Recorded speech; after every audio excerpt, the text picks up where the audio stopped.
Hello everyone, फिर से आपके लिए लेकर आया new topic effect of exercise on blood circulation and respiration. रक्त पर संचरण और श्वसन पर व्यायाम का प्रभाव। जो एक्सरसाइज हम लोग करते हैं उसका हमारे ब्लड सर्कुलेशन पर क्या प्रभाव पड़ता है और उसका प्रभाव हमारे रेस्पिरेटरी सिस्टम पर क्या पड़ता है, इसके बारे में जानेंगे। चैनल पर नए हैं तो लाइक एंड सब्सक्राइब जरूर कर लें। तो स्टार्ट करते हैं। Difference between respiration and blood circulation. तो सबसे पहले हम लोग ये जानेंगे कि रेस्पिरेशन क्या होता है और ब्लड सर्कुलेशन क्या होता है। उसके बाद में फिर एक्सरसाइज का रेस्पिरेशन और ब्लड सर्कुलेशन पर क्या प्रभाव पड़ता है ये बताएंगे आपको। The difference between these two system is that the circulatory system pumps blood throughout the body and the respiratory system allow us to inhale oxygen and exhale carbon dioxide. Although they are made up different body parts, these two systems work very closely together. देखो अब इसमें होता क्या है, जो circulatory system होता है उसका काम होता है कि ब्लड को पंप करके पूरी बॉडी में पहुंचाना, और जो रेस्पिरेटरी सिस्टम होता है उसका काम ये होता है कि ऑक्सीजन को लेना और कार्बन डाइऑक्साइड को शरीर से बाहर निकालना। हालांकि ये दोनों डिफरेंट बॉडी पार्ट में होता है, दोनों के बॉडी पार्ट अलग हैं, क्योंकि ब्लड सर्कुलेशन क्या होता है वो हार्ट में से पंप करता है, ठीक है, और रेस्पिरेटरी सिस्टम कहाँ से, लंग से स्टार्ट होता है। दोनों बॉडी पार्ट अलग हैं मगर ये दोनों एक दूसरे के ज़्यादा क्लोज हैं, निकट हैं, और ये एक दूसरे के साथ मिलकर ही काम करते हैं, ठीक है। तो इस तरीके से समझ सकते हैं। नीचे यहाँ हिंदी में भी मैंने टाइप कर दिया है ताकि जो हिंदी के लोग हैं उनको भी समझने में कोई दिक्कत ना हो। उम्मीद करते हैं आपको समझ में आया होगा। तो इसको एक बार देख लीजिए। इन दोनों प्रणालियों के बीच अंतर यह है कि संचार प्रणाली पूरे शरीर में रक्त पंप करती है और श्वसन प्रणाली हमें ऑक्सीजन लेने और कार्बन डाइऑक्साइड छोड़ने की अनुमति देती है। हालांकि दोनों अलग अलग शरीर के अंगों से बने हैं और ये दोनों प्रणालियाँ बहुत करीब से काम करती हैं, मतलब दोनों एक दूसरे के साथ मिल के काम करती हैं, साथ काम। अब हम लोग देखेंगे effect of exercise and respiratory system. श्वसन तंत्र पर व्यायाम का क्या प्रभाव पड़ता है। When you are physically active your heart and lungs work harder to supply the additional oxygen your muscles demand, ठीक है। अगर आप फिजिकली फिट हैं, अगर आप एक्टिव हैं तो आपका जो हार्ट है, आपका हृदय और लंग दोनों अच्छे तरीके से वर्क करते हैं और दोनों ऑक्सीजन की सप्लाई पूरी मसल्स में करते हैं। जिस मसल की जो डिमांड होती है उस मसल्स के अनुसार ऑक्सीजन को उतना वहाँ तक पहुँचाते हैं। Just like regular exercise makes your muscles stronger, it also makes your lungs and heart stronger. अगर आप रेगुलर एक्सरसाइज कर रहे हैं तो इससे आपको ये फ़ायदा होगा, ठीक है, कि आपका जो हृदय होगा वो भी मजबूत बनेगा और लंग्स भी मजबूत होंगे, क्योंकि आप कंटिन्यू एक्सरसाइज कर रहे हैं।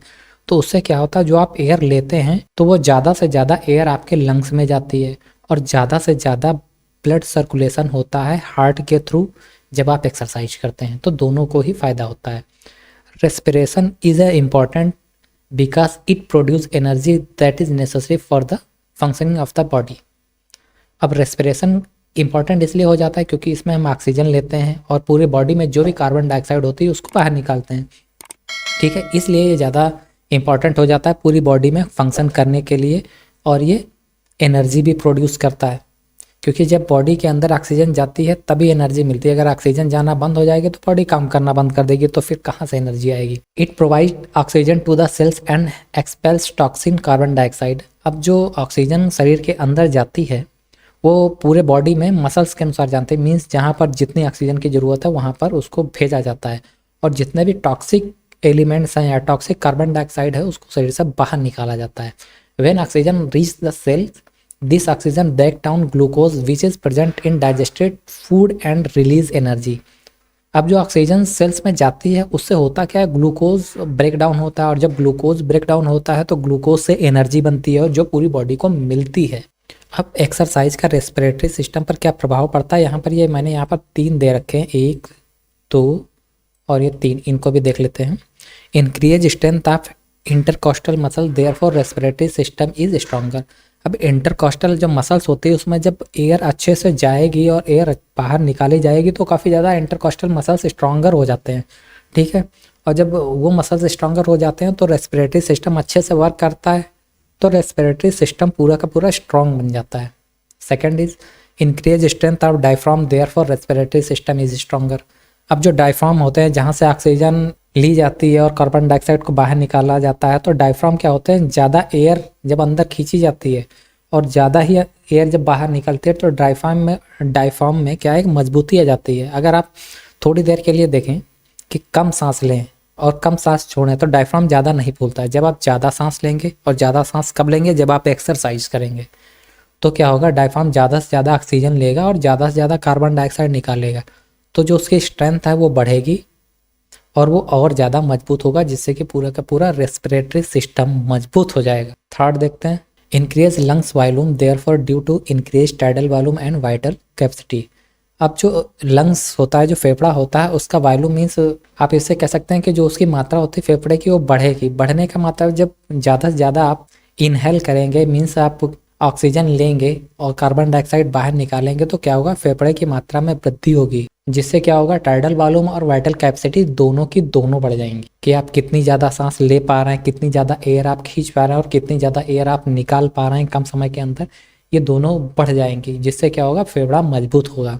तो यहाँ पर हिंदी भी दी है, तो इसको भी आप पढ़ सकते हैं, जिससे कि आपको सोचने और समझने में कोई दिक्कत नहीं होगी। तो हमने ये देख लिया कि effect of exercise on the respiratory system. तो जो रेस्पिरेटरी सिस्टम होता है उस पर एक्सरसाइज का क्या प्रभाव पड़ता है, ये यहाँ पर मैंने बता दिया है। अब हम लोग जो नेक्स्ट देखेंगे, effect of exercise on blood circulation. जब आप एक्सरसाइज करते हो तो उसका ब्लड सर्कुलेशन पर क्या प्रभाव पड़ता है। यहाँ भी मैंने इसको हिंदी में कर दिया है ताकि समझने में दिक्कत ना हो। Exercise cause the heart to pump blood into the circulation more efficiently as a result of more forceful and efficient myocardial contraction, increase perfusion of tissues and organs with blood, and increase oxygen delivery.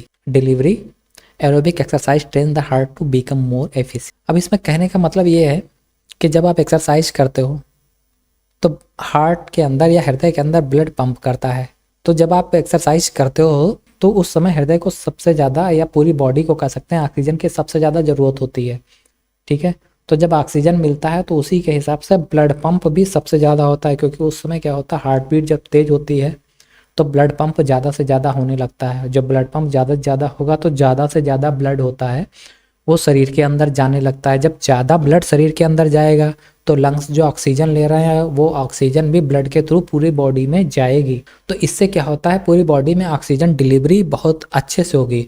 और oxygen delivery और blood circulation दोनों को बढ़ाने के लिए जो सबसे बेहतरीन एक्सरसाइज होती है वो एरोबिक होती है। अगर जो एरोबिक एक्सरसाइज कर रहा है तो आप ये मान के चलें कि ब्लड सर्कुलेशन और ऑक्सीजन उस टाइम ज़्यादा से ज़्यादा पहुँचती है, क्योंकि एरोबिक एक्सरसाइज कंटिन्यू एक्सरसाइज होती है, थोड़ी फास्ट एक्सरसाइज होती है। और इससे क्या होता है, जो हार्ट होता है वो बहुत मजबूत बनता है, एफिशिएंट बनता है, उसका वर्क करने की क्षमता बढ़ जाती है और लंग्स पर भी प्रभाव पड़ता है, लंग्स के कार्य करने की क्षमता बढ़ जाती है। Our muscles produce more energy when you exercise. जब आप एक्सरसाइज करते हैं तो हमारी जो मसल्स होती हैं वो ज़्यादा से ज़्यादा एनर्जी देती हैं, प्रोड्यूस करती हैं। And the circulatory system activity during exercise enhance the supply of oxygen and nutrients your muscles need to energy production. जब आप एक्सरसाइज कर रहे होते हैं तो उसमें क्या होता है, जब आप एक्सरसाइज कर रहे हैं तो आपके बॉडी को सबसे ज़्यादा ऑक्सीजन की ज़रूरत होती है। तो जब एक्सरसाइज करते हैं तो ब्लड पंप होता है, ज़्यादा ब्लड पंप होता है और जल्दी जल्दी ब्लड पंप होता है। तो ज़्यादा और जल्दी ब्लड पंप के साथ में ऑक्सीजन भी जल्दी जल्दी आपके पूरी बॉडी में घूमती है। तो जिस मसल्स को जितनी ऑक्सीजन चाहिए वो मिल जाती है, पर जब ऑक्सीजन मिल जाती है तो ऑक्सीजन के साथ न्यूट्रिएंट भी मसल्स में जाते हैं और जिससे क्या होता है, एनर्जी प्रोड्यूस होती है, मसल्स को एनर्जी मिलती है। Exercising also increases your body rate of various chemical reaction. तो एक्सरसाइज से क्या होता है, आपके बॉडी के अंदर या शरीर के अंदर जो भी केमिकल रिएक्शन होते हैं, जो कई तरीके के हो सकते हैं, वो अच्छे से होते हैं। Regular exercise increase the capacity and thickness of the walls of the heart. अगर आप रेगुलर एक्सरसाइज कर रहे हो और रेगुलर ब्लड पंप अच्छे से हो रहा है, ब्लड पंप अच्छा कर रहा है हार्ट के अंदर और लंग्स से ऑक्सीजन अच्छी मिल रही है, तो क्या होता है, जो हार्ट मसल्स होती हैं, हार्ट वॉल्स थिक हो जाती हैं। तो हार्ट वॉल्स कैसी होती हैं, थिक हो जाती हैं। Increase in number of capillaries and blood cells. और जो कैपिलरीज छोटी छोटी होती हैं जिनसे कि ब्लड शरीर के अन्य भागों में पहुंचता है, जो ब्लड सेल्स होते हैं जिनसे कि ब्लड पहुंचता है, वो और भी बढ़ जाती हैं और मजबूत हो जाती हैं। The unused capillary become active with physical activity making circulation efficient. अब अनयूज्ड कैपिलरीज का मतलब ये हो गया, मान लो आप एक्सरसाइज नहीं कर रहे हैं तो जो शरीर का ब्लड सर्कुलेशन है वो धीमा चलता है। तो उसमें कई जगह हो, मान लो कि वहाँ पर अगर थोड़ा सा ब्लड जाना है और आप कुछ भी नहीं करो तो वहाँ बहुत हल्का सा ब्लड जाता है, इतना कि बस काम चलता है। जब आप एक्सरसाइज करते हैं तो हार्ट बीट बढ़ती है, ब्लड पंप ज़्यादा होता है, तो जो अनयूज्ड कैपिलरीज होती हैं छोटी छोटी, उनमें भी ब्लड काफ़ी अच्छी मात्रा में जाता है और जो कैपिलरीज होती हैं वो काफ़ी ज़्यादा एक्टिव हो जाएंगी। रक्तवाहिनी जिनको कहते हैं वो काफ़ी ज़्यादा एक्टिव हो जाती हैं और सर्कुलेशन अच्छे तरीके से होने लगता है। And increase the number of blood cells and amount of haemoglobin has also been observe. अब इससे होता क्या है, नंबर ऑफ ब्लड सेल्स भी बढ़ जाती हैं और जो ब्लड सेल्स में जो सबसे ज़्यादा इंपॉर्टेंट एलिमेंट्स होता है वो होता है हीमोग्लोबिन। रेड कलर का होता है क्योंकि अगर ब्लड के अंदर हीमोग्लोबिन ना हो तो ब्लड का कोई विशेष मतलब नहीं रह जाता है। और जितना ज़्यादा ब्लड के अंदर हीमोग्लोबिन होगा उतना ज़्यादा ब्लड अच्छा माना जाता है। ठीक है, तो जब ब्लड सेल्स बढ़ती हैं और उसमें फिर अमाउंट ऑफ हीमोग्लोबिन भी बढ़ जाता है, जिससे क्या होता है ब्लड सर्कुलेशन के साथ साथ जो मसल्स को एनर्जी चाहिए होती है वो भी मिलती है। तो यहाँ पर ये भी आपका कंप्लीट हो गया effect of exercise on blood circulation, कि एक्सरसाइज करते हैं तो इसका रक्त परिसंचरण या ब्लड सर्कुलेशन पर क्या प्रभाव पड़ता है। हिंदी में यहाँ पर लिखा है, इसको आप देख सकते हैं। अब हम लोग शॉर्ट टर्म और लॉन्ग टर्म में थोड़ा सा देख लेते हैं। अगर हम लोग शॉर्ट टर्म एक्सरसाइज मतलब कम टाइम के लिए एक्सरसाइज करते हैं तो सर्कुलेटरी और रेस्पिरेटरी सिस्टम पर क्या प्रभाव पड़ता है। अगर मान लो हम कभी एक्सरसाइज नहीं करते हैं, आज पहली बार कर रहे हैं, तो क्या होगा, हार्ट रेट बढ़ जाएगा, हृदय की गति बढ़ेगी, ब्रीथिंग रेट बढ़ जाएगा, सांस जल्दी जल्दी हम लोग लेंगे, सिस्टोलिक ब्लड प्रेशर बढ़ जाएगा, मतलब रेट उसका बढ़ जाएगा। Increase vasodilation of blood vessels in the working muscles, जो भी मसल्स वर्क कर रहे होते हैं उनमें जो वेसल्स होते हैं उनमें ब्लड फ्लो बढ़ जाता है और ब्लड अच्छे से सप्लाई होता है। Increase volume of air in the lungs, जो लंग्स फेफड़े होते हैं उनमें क्या होता है, एयर वॉल्यूम बढ़ जाता है, मीन्स ज़्यादा से ज़्यादा आप एयर अंदर ले सकते हैं। Increase stroke volume, stroke volume means 1 minute में कितना, और जो हार्ट में स्ट्रोक वॉल्यूम होता है वो बढ़ जाता है कि 1 मिनट के अंदर कितना ब्लड सप्लाई हो रहा है, कितना लिया जा रहा है। Increase cardiac output, cardiac output का मतलब ब्लड जो कार्डियक से हार्ट के अंदर जो कार्डियक मसल्स, हार्ट में जो कार्डियक मसल्स होती है उससे ब्लड कितना पंप होकर बाहर जा रहा है, और जब बाहर पंप होकर जाता है तो वही ब्लड फिर लौट के कितना अंदर आता है, ये सब कार्डियक इनपुट और आउटपुट से पता चलता है। Long terms adoptions on the circulatory and respiratory systems. अब अगर एक्सरसाइज आप लगातार लंबे दिनों के लिए करते हैं या आप मान के चलें परमानेंट अगर आप एक्सरसाइज कर रहे हैं तो उसका सर्कुलेटरी और रेस्पिरेटरी सिस्टम पर क्या प्रभाव पड़ता है। तो सबसे पहली चीज़ है इंक्रीज्ड एरोबिक कैपेसिटी। अगर आप लगातार एक्सरसाइज कर रहे हैं, ठीक है, तो आपकी जो एरोबिक कैपेसिटी है, मतलब जो काम करने की क्षमता है, लगातार तेज काम करने की क्षमता वो बढ़ेगी। नॉर्मलाइज ब्लड प्रेशर, अब अगर आप एक्सरसाइज डेली कर रहे हैं तो अब आपका ब्लड प्रेशर भी नॉर्मल हो जाएगा, अब वो ज़्यादा तेज नहीं चलेगा और ज़्यादा धीमा नहीं चलेगा। Increased size and elasticity of arteries, जो आर्टरीज होती हैं, जैसे आप अभी एक्सरसाइज कभी नहीं करते हैं, अभी कर रहे हैं तो ब्लड पंप ज़्यादा तेज होने लगता है। अब जब डेली एक्सरसाइज करते हैं तो क्या होता है, आर्टरीज की भी एक हैबिट पड़ जाती है, तो उनकी इलास्टिसिटी भी बढ़ जाती है और वो थोड़ा सा इंक्रीज हो जाती हैं। इंक्रीज्ड कैपिलरीज नेटवर्क, आर्टरीज जो हृदय में होती हैं इनसे ब्लड सप्लाई ज़्यादा है और कैपिलरीज बहुत छोटी छोटी सी बेंच टाइप की होती हैं, इनका नेटवर्क भी बढ़ता है। और जो कैपिलरीज ऐसी होती हैं जो एक्टिव नहीं होती वो भी एक्टिव हो जाती हैं।